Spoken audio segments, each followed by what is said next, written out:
Can everybody hear me? Is the mic good here?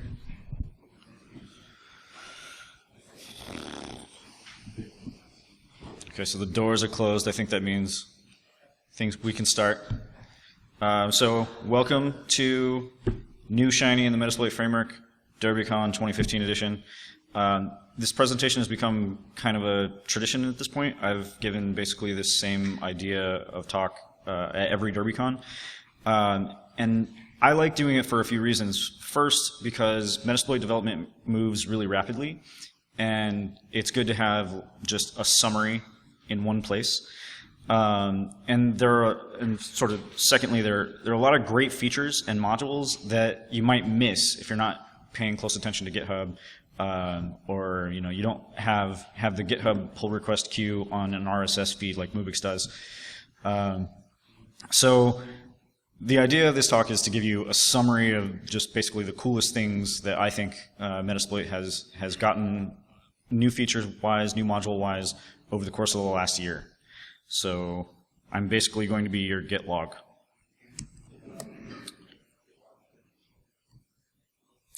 Maybe, if I can make it go. And go. There we go. That's me. My name is James Lee, but my real name is Egypt. I'm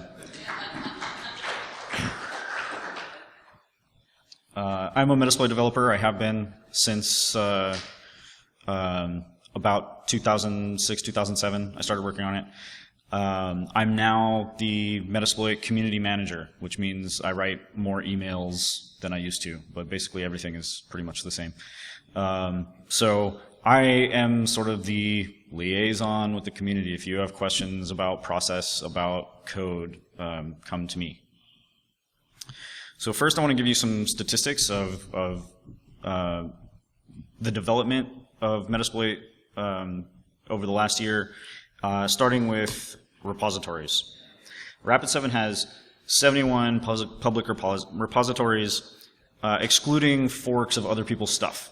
There are a few things that we maintain forks of because we have a couple of patches that haven't been accepted upstream that we need to ship. But otherwise, most of those are, these 71 are all open source things that Rapid7 provides. And I think that's really important. Not all of them are related to Metasploit, and we'll get to a few of them in a second. But one of the main reasons I work at Rapid7 and work on Metasploit is open source. I think open source is incredibly important.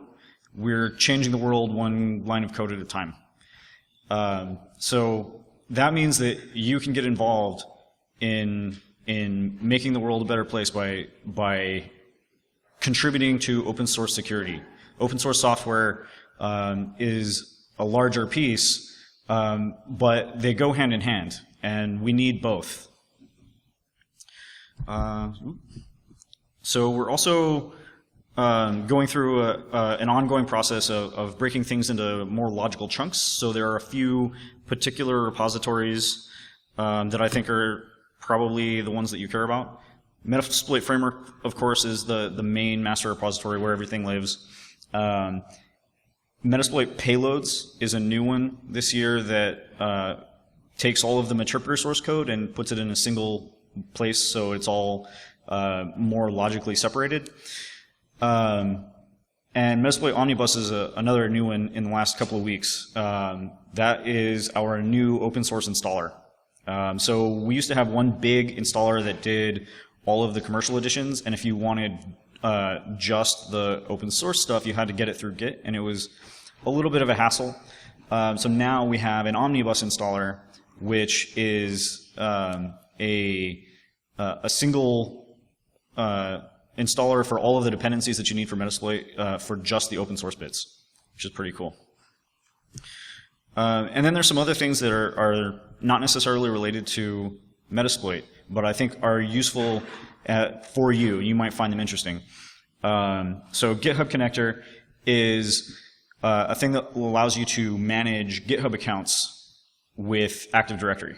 So if you have a large development team like we do, and you want to be able to take away their repository access when someone gets fired or quits, or you want to be able to easily look at all of the things that your employees have access to in your company's source code, GitHub Connector makes that really easy. SSH bad keys is just a collection of publicly known SSH keys, public and private keys. And public are useful for fingerprinting servers, and private, of course, are useful for popping boxes. So useful to have. And of course, all of this is because open source is magic.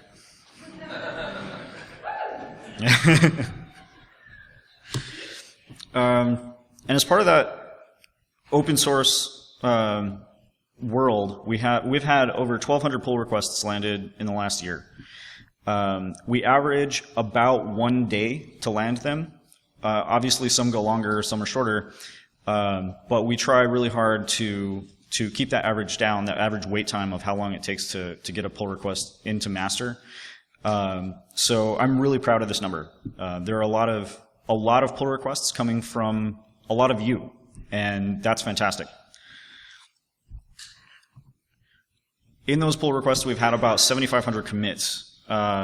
This is roughly the same as last year. So I'm not entirely sure what that says, but there are a few things that we can come to a few conclusions in just a second. We had almost 200 unique authors, 180 something, which is a bit less than last year. Last year we had just over 200. And I don't know exactly why that might be, but I think it could involve the fact that pull requests are kind of a tedious process. It's a hassle, and that's why I think it's really important to keep that average wait time down. So we've been working really hard on that. And this is an interesting graph that I think really speaks to how awesome open source is. So on the very far left there, the big dot at the top, that's Juan Vasquez. He's got like 1,700 commits, 1,600 commits. And then there's another smaller cluster around 500, and most of those are Rapid7 employees. And then there's that long tail. All those are somewhere in the neighborhood of 10 commits or less. So that means that a lot of you are finding something that doesn't work the way you want, or you've got a module that you would like to see in the framework, and you're making a few commits and giving us a pull request. Now, when we take the same thing and we average it over all of the commits in the repository, not just the last year, it's still pretty much the same. Most people are only doing about 5 to 10 commits. And I think that's fine, because it means that people have code that they want to share with the world, but they don't have a lot of time to continue contributing. So I think there's nothing wrong with give me a single pull request. One feature, one bug, fix one bug, give me one module. That is awesome. Please keep that up. I would love for I would love for that cluster on the left to continue to grow. I would love for more people to continue contributing for longer periods of time. But what we have now is still awesome. 358 modules in the last year. That's roughly one module per day, just less than one module per day for an entire year. That's a tremendous amount of effort, a tremendous amount of work, and so many people have contributed to that, almost 200 people. So I think this is a fantastic number, and you should too. So now stupid thing. Now I want to talk about some of the particular modules. And there's sort of three categories here. The ones that I think are the most important, the ones that are changing, like the way people look at exploits. Then the most interesting, which are just kind of cool stuff, and then the ones that are funny. So we've had 20 local privilege escalations on Android and on Windows and on Linux and on OS X, and they're becoming a lot more important because of situations like in the world of Android, restricted users are heavily restricted. There's a lot of stuff you can't do if you don't have the permissions on the APK that you popped. So being able to escalate removes those restrictions and lets you, take pictures with the camera and steal the SMS database. And those things are lots of fun. Like showing people their text messages is hilarious. And then sandbox escapes are really important in browser exploitation because we've got a lot of sandboxing issues in that world. And going from a low privileged user to kernel execution lets you move around in the domain a lot easier too. So also very useful. One of the things I really like about the work in local privilege escalation, Juan Vasquez has done a whole bunch of great stuff. And in Windows with kernel escapes, or sandbox escapes with kernel execution, you can just load a reflective DLL. You don't have to worry about position independent code. You don't have to write any shellcode to do it. You can just load a DLL, which is fantastic. It makes the process of writing an exploit so much easier. We also have a local exploit suggester. Most local exploits have a check that allows you to make sure that this thing is actually vulnerable. The local exploit suggester will run through all those checks and see which ones will probably work. Very cool. Then we have WordPress, another set of modules that I think are important. I've called out one in particular here, the WordPress admin shell upload. Basically, WordPress has themes and plugins that are arbitrary PHP. You can do whatever you want. So sometimes what you want is to run Meterpreter. That's fantastic. Let's do that. But in the last year, we've had 16 new exploits for WordPress. There was one. I think there was only one in the core of WordPress, and the rest were in popular themes and plugins. So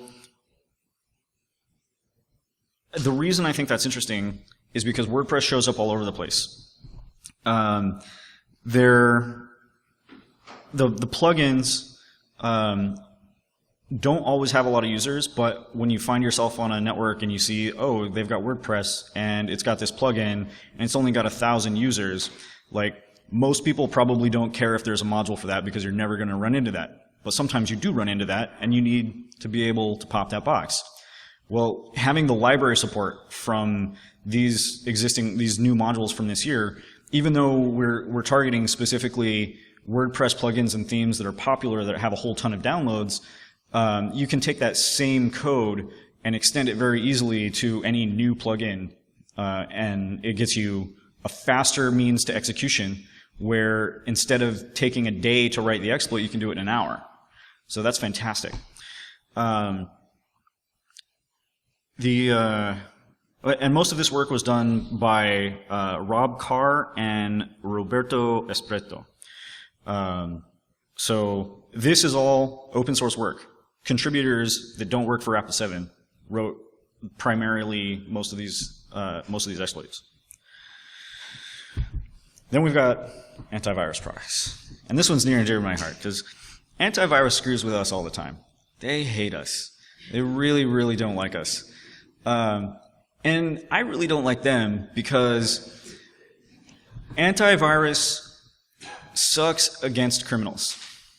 They're terrible at catching real attackers, and they're really good at catching me.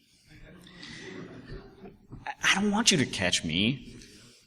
But yes, comment from the audience, they know me. That is exactly right. Because Metasploit is public, if we publish a bypass technique, then that technique is effectively burned. And even if it's a generic one that is difficult to fingerprint, it'll only last for so long. And then that technique won't work anymore, and it's lame.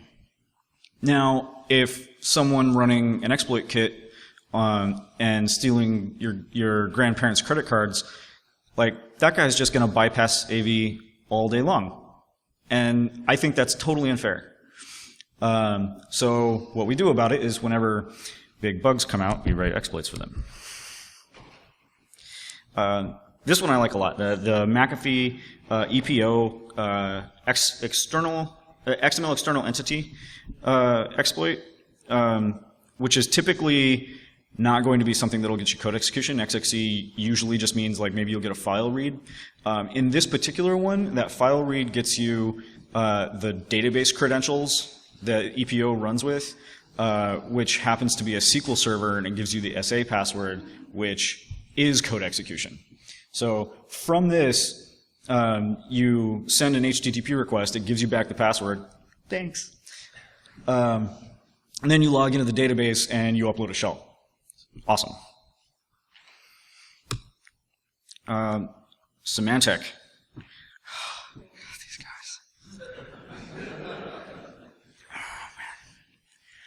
guys. Yeah, so this is a command injection, and it's really dumb. It's so dumb. As most command injections are. Command injections are typically not the cream of the crop in terms of vulnerable code. But yeah, so bugs in Symantec get you access to the Symantec gateway, and the Symantec gateway is cool because it lets you execute code on everything that lives behind that gateway. It's awesome. Then Malwarebytes. This one's cool too because updates suck. Updates are terrible. We as an industry have fallen down on this time and time again every time it comes up. Malwarebytes did the same thing that every other piece of software has to do. They created a thing that lets you update their stuff. Well,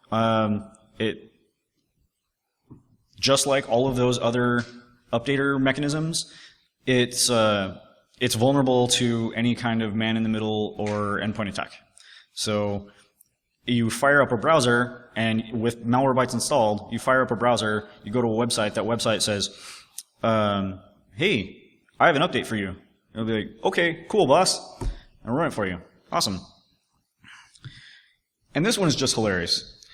JS Beautifier is a thing that allows you to deobfuscate JavaScript. And the name comes from the opposite of JS Uglifier, which is a thing that lets you compress JavaScript and make it smaller so that it doesn't take up as much space on your site. So JS Beautifier is like a linter, it makes things pretty. But anybody guess how it does that? Anyone? Parsing? No, it evals.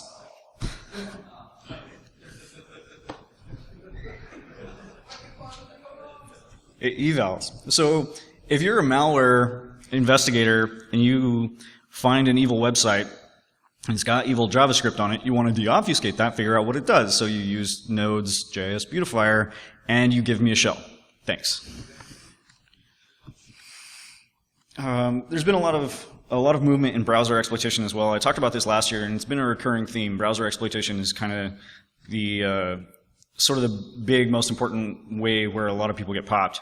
And in the last year, there's been a lot of new development to make that easier with Browser Exploit Server and Browser Autopwn 2. So I originally wrote Browser Autopwn as a way to try to run multiple exploits against a browser based on certain characteristics so that you weren't throwing exploits that certainly would fail. Like you don't want to run a Firefox exploit against IE. It's just not going to work.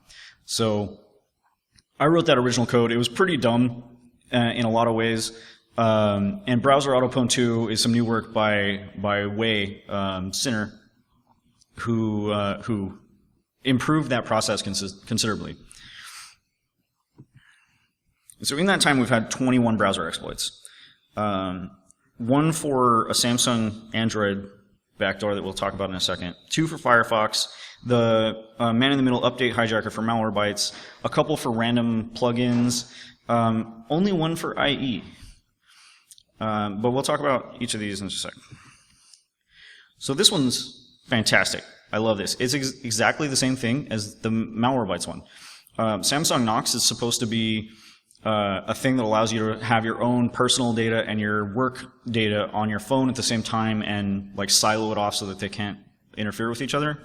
Well, guess what? It has an update mechanism, and that update mechanism is not restricted to any websites. And so if you go to a web page and you have Samsung Knox installed, it says, hey, I've got an update for you.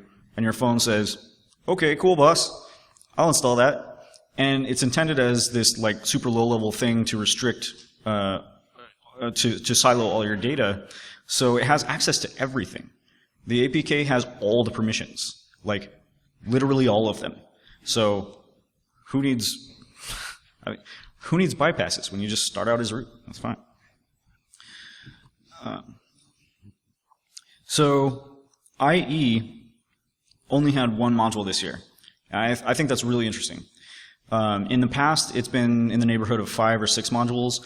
Almost all of the IE exploits that we have in Metasploit in the last 3 to 5 years have been from publicly exploited in the wild O-Day from people stealing grandma's credit cards, right? So it's interesting that there's only been one bug for IE this year. I don't know what that in particular says about IE. I don't know if the SDLC is making it a little more secure in the core of IE, or if it's really just because Flash had 14 exploits this year. And what makes this especially interesting is IE 11 now ships, or is it 11 or is it 10? 10. IE 10 ships with Flash by default now.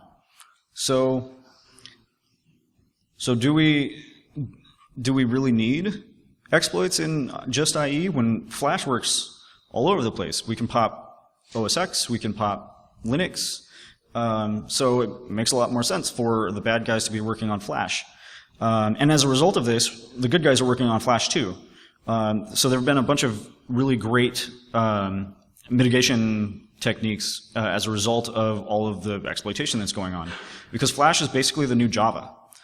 A couple of years ago, there was a big spate of Java 0-day, and it was something like 10 or 15 exploits over the course of a few months, to the point where Java basically became click-to-play, and now that's no longer useful as a vector because nobody will run Java anymore. The reduction in the footprint of Java is huge as a result of all those 0-days. And we're starting to see that with Flash now too, where we've got 14 exploits, all 0-days, all being exploited in the wild by nefarious jerks stealing granddad's credit cards. And as a result, we're looking at more mitigation strategies, and the industry as a whole is getting better because they're terrible. There's only one way to go. So then Firefox had a couple of really fun ones, and these I think are great because the Firefox exploits, interesting, this is the only logo for Firefox that's not encumbered by trademark, by the way. Yeah, so the Firefox bugs, there have been a couple of them this year, there were a few last year as well. I think they're really interesting because they're Chrome context JavaScript execution that allow you to basically run JavaScript in the context of the browser rather than the context of a website. And that's really cool. It's a lot different perspective from the typical memory corruption style exploits. I think they're neat. Then we had a whole bunch of Soho routers. About 13 exploits, almost exclusively for command injection. And like I said, command injection is usually found in terrible code. But there are a couple of things here that this definitely tells us. One, CGIs written in Bash and C still exist. They still exist. This was a stupid technology in 1995, and we're still using it. MIPS still exists. I didn't know that. It's basically, like, really the only thing MIPS is used for is embedded things. So Soho routers are really the main use for MIPS. But yeah, I don't know. And third, no one audited these things before they left the factory.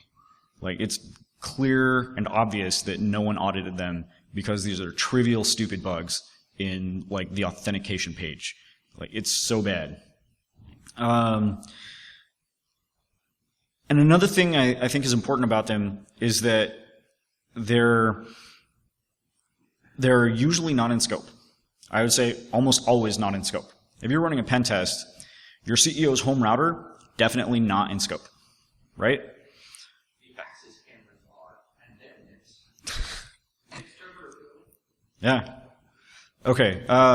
So the question from the audience, or the comment from the audience, is that access cameras, IP cameras, are also running MIPS, and they're also stupid, and they're usually are in scope, and that's true. But I think people neglect home routers a lot because they're never in scope for your pen test. So as an attacker, you know, as a pen tester, you don't think about them, and as a company, they're not a device that you control, so you don't think about them either. But if I pop the CEO's router, that gives me a lot of control. That's a lot of control. I can change his DNS. I can have him come to me. I can exfiltrate data from his laptop, pop his router from there, pop his laptop, then he takes his laptop to work. You know, that's a really interesting attack vector, and you can't test for it as a pen tester. Like, this is not something you can do. These are all the major brands that were affected in the last year. My favorite one by far is the Netgear SOAP password extractor, which does what it says on the tin. You send it an unauthenticated SOAP request, like, hey man, give me your configuration. And the box is like, sure boss, here it is. And it contains the admin password and all of the IP addresses and like everything in there. So then you just log into it. Sure. Fantastic. So that's it for modules for the moment. I also want to talk about credentials. So we've changed how we deal with credentials in the framework. The old and busted way looked like this, where you had a service, which is, you know, you nmapped and you imported the results of your nmap scan, or you did some auxiliary scanner. You have a service object, and then a service can have multiple creds, but you can't tie creds to a host without that service. And you can't have a single cred that you know works on multiple services. So it was just a simplistic model that didn't really cover all of the use cases we needed. So now it looks more like this. On the left, we have a core object, which is a core credential. It's the whole thing you need to log into something. And that'll include a private, a public, and a realm. The private is going to be like a password, but it can also be all these other things. It can be an SSH key, an SNMP community, an NTLM hash, because we can replay an NTLM hash and use it just like a password. And then also a non-replayable hash. The reason those are important to save is that it's sometimes trivial to crack those things, and we want to be able to capture that and store where we got them from. Right, so with this model now, we can tell you, you popped this box, you hash dumped, you got a whole bunch of NTLM creds, they all cracked, or you popped a Linux box, you got a bunch of crappy old triple des, you cracked all of those, and from that list, you can compromise other things. You log into SSH server over here, dump the hashes on that side as well. And now we've got a chain from the beginning to the end, storing all of that knowledge. So really powerful. The realm is interesting because we didn't have a good way of storing the like AD domain, or there are other things that need a part more than just a username and password, like Postgres or Oracle. They need another piece. You have to have the SID if you're on Oracle. You have to have the database if you're on Postgres. So now we have a way to store that, and we call it the realm. And then this is how we tie core credentials to services. We have a thing called a login, which allows you to say this core can be used to log into this service, and the last time you tried it was at this time, and it worked or it didn't. And you can store other information in there as well. Like in some cases, you can tell, particularly with SMB, that the credential is good, but you can't log in for whatever reason. Sometimes it's because the account is locked out. Sometimes it's because of login hours.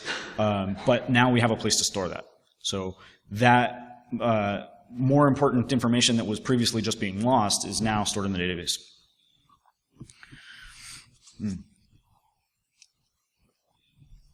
Some more cool work by Juan Vasquez on Java serialization, basically mapping the structure of how serialized objects work in Java. He spoke about this at InfoSec Southwest. I don't think there's any video of it, but his slides are up online, and I'll have them in my speaker notes when I publish the slides later. So definitely check that out. And these are the three main modules that came from it. The Java RMI registry, which allows you to query a registry and say, hey, what classes do you have, and do you allow class loading? And if it does allow class loading, then Java RMI server will get you a shell. Java JMX server, Java JMX server is a different thing that also deals with serialized objects, but they come in like a weird form that's different from the way RMI works. So it's basically the same thing. If you can talk to it and the class loaders are available, which is less likely in JMX, then it'll just give you a shell. Like, there's no authentication, there's no restrictions on what it can talk to. The only thing you need is for the class loader to be available, and with RMI, that's default. Super cool work. And then some quick stuff about SMB. We have a couple of cool things that came about this. We have partial support for Kerberos.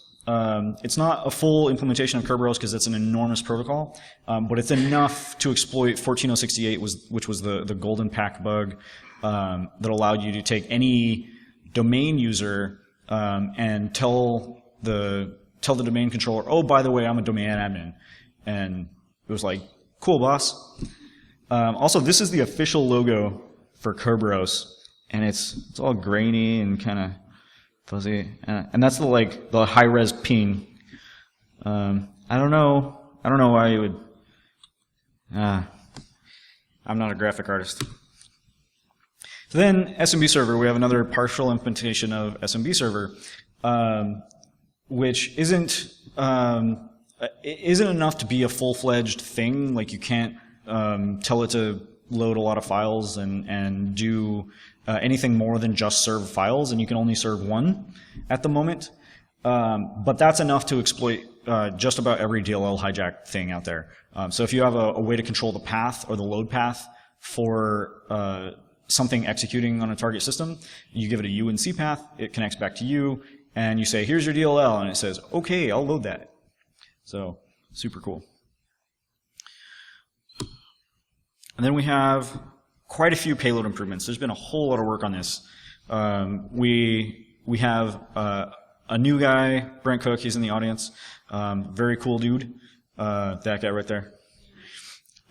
Who's been working full-time on payloads for the most part. He's our engineering lead for the framework team. And there's been a bunch of great stuff. So one of the most interesting things, I think, actually came from a community contributor, is we have an interactive PowerShell session now. So it used to be that you could get a Meterpreter session or you could get a CMD session. Now you can also get a PowerShell session. And then it's just like having a remote interactive console with PowerShell. So super useful. You can upgrade it to Meterpreter just like you can with a CMD shell using the sessions-u command for upgrade. It's a little bit quirky at the moment, but we're dealing with some bugs in it. But it's a new session type with a lot of great capabilities. And I feel like this is going to be a lot more important in the coming years. Also, Unicode has an official logo. I had no idea. And as far as I can tell, there's no Unicode thing, like there's no Unicode glyph that is the Unicode logo. It seems like that would be a no-brainer. Anyway, Unicode is now supported fully in Meterpreter's file system handling, so you can download those Japanese files, and you know, all that hente. You still have to have support for Unicode in your terminal. So if you're using like Xterm or something and it's old as hell and doesn't have Unicode support, you're just going to get gibberish. But as long as you have support there, Meterpreter supports it now too. Next we have UUID tracking, and this is super cool. It gives you a couple of different things that make it easier to track where payloads have come from and where they've ended up. We have a universally unique ID embedded in the payload. That allows you to track which exe got you this session, which is super useful for phishing, where you sent this email and you had this exe with it, and then you know that one worked, versus the one you put on the USB drive and dropped in the parking lot, versus the one you put on the public file server. So it's useful to have that information, and it allows you to keep track of where everything came from. Then the next one is where everything ended up. The machine ID tells you, based on the volume ID and a couple other unique things about a device, to tell you that you've already got a session from this thing before or not. And because that's generated on the machine based on artifacts of the machine and not the payload, it doesn't matter if this came from a Windows Meterpreter or a Java Meterpreter or a PHP Meterpreter, they'll all give you the same value, and you'll be able to tell that, yes, I have in fact popped this box some other way. Super cool. Then we have paranoid mode. Yeah.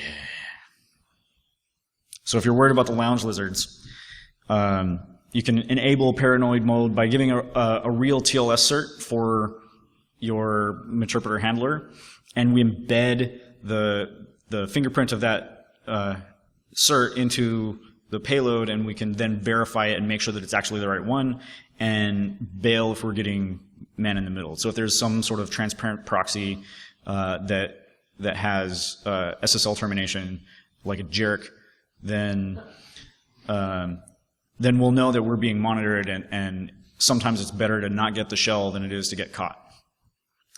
You can also whitelist UUIDs in the handler. So the universally unique identifiers that you embed in the payload can also be used to say anything that's not a shell that I asked for is not something I want to turn into a session.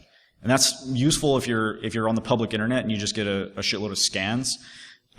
Because oftentimes, like if you have a handler running on port 80 and you get a Baidu spider hit your handler, that sucks. It's DOSing your terminal for a long time.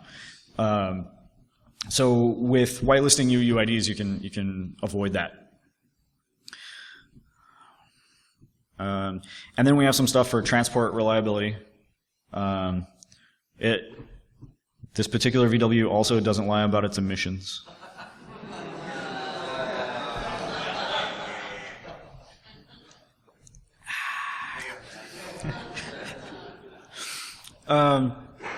So before, if your TCP session closed for some reason, then your whole session was gone. And that process may or may not still exist on the target, but you're never getting that shell back, and that sucks. We hate losing shells. So now, with more reliable stagers and with Meterpreter itself, we can continue to reconnect after a session has died. And there are a few things that you can control about that too, and I'll get to that in a second. But it just keeps retrying until it hits a timeout to tell it to stop.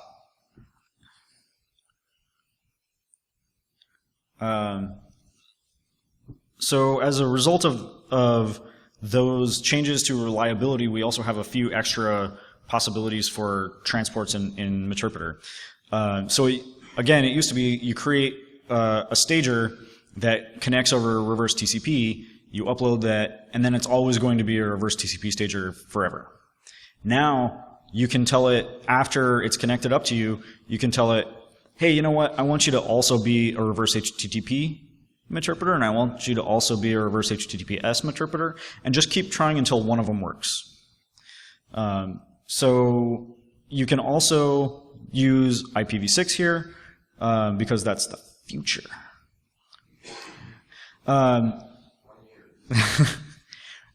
Yeah, well, I mean, we know that we're out of IPv4 addresses, just like we were out of IPv4 addresses last year, just like we were out of IPv4 addresses before that.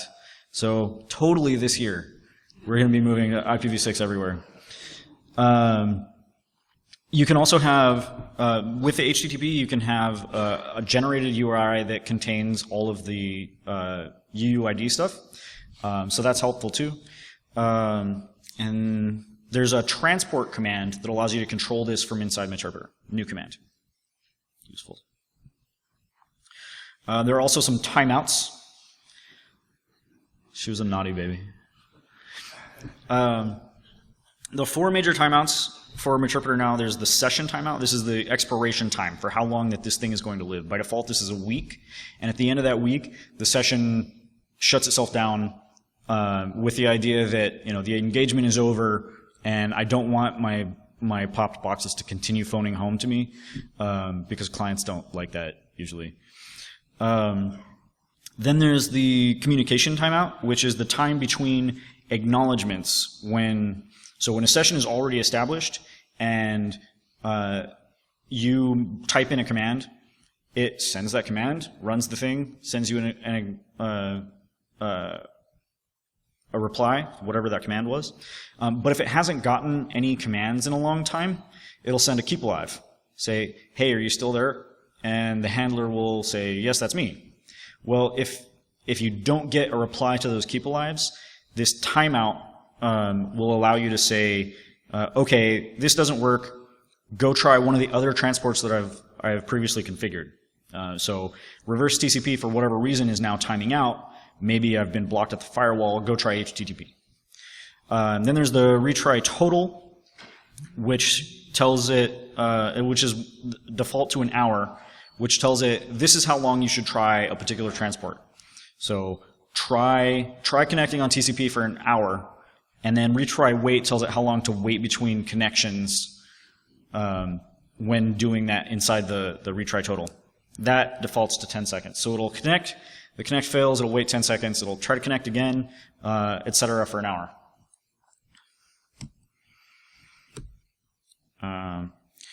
Now the next thing is Stageless Meterpreter. I think this is really cool. And that's a German V2, which is the only single stage ballistic missile I could find. Because it's stageless.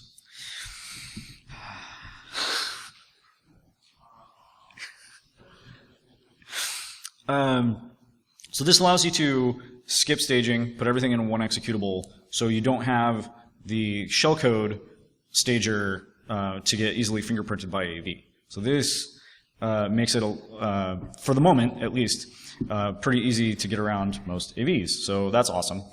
It also means that you can put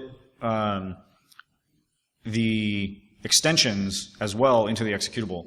So previously with a stager, the victim would connect up to you, then you'd say, okay, here's the rest of your code, run this DLL, then your meterpreter session gets established, and you say, all right, now here's standard API, that's another DLL, and then you'd say, here's priv, that's another DLL, and here's X API, that's another DLL. It's a lot of transfer, it's over a meg.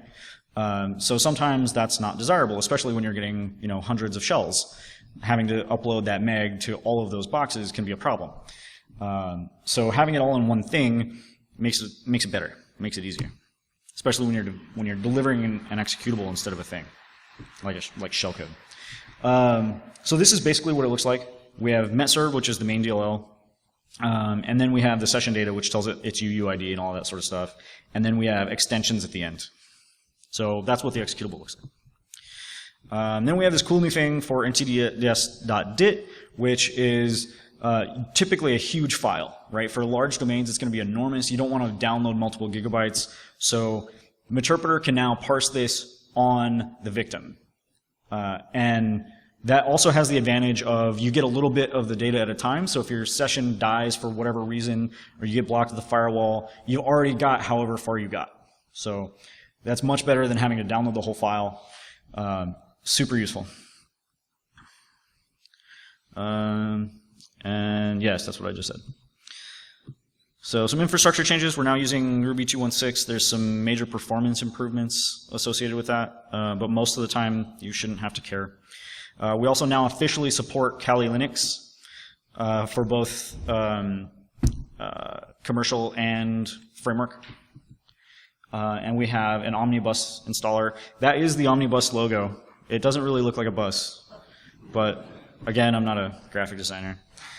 And some random stuff. We removed MSF payload, MSF encode, and MSF CLI. Thank you. Thank you. And so it was great having to shoot that dog.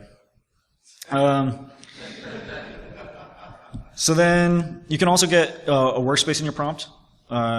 Previously, there were some cool escapes that you could use, some substitutions to say, I want to know how many jobs are running, how many sessions are currently open. But now you can also have your workspace. Let's say more easily identify where you are in your pen test. You can also tab complete LHOST. Yes. Kaz told me that I could do this right here, that I could do this little GIF, and then mic drop and not do anything else, and it would be a good presentation. So I'm really hoping that you like it too.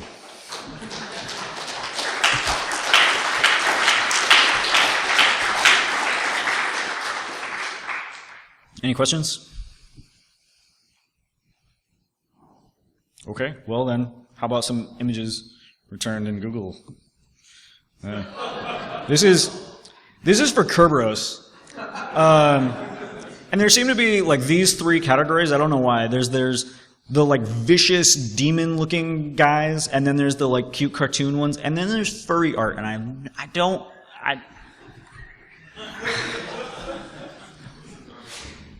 and then yeah, and then there's this guy. Like that looks like a Hitler stash, right? Like okay. And I've never flipped a tank, but I don't know. I really wanted to come up with a way to use these guys. Yes, I cast Magic Missile. Also, this is a jet engine for the jet engine database. I don't know why you would put a jet engine on a car. It just seems excessive. Yeah, I think it's something like that. I don't even know. It's hardly recognizable at this point. And then there's sad Android. Sad Android. All right. That's all I got. Thanks.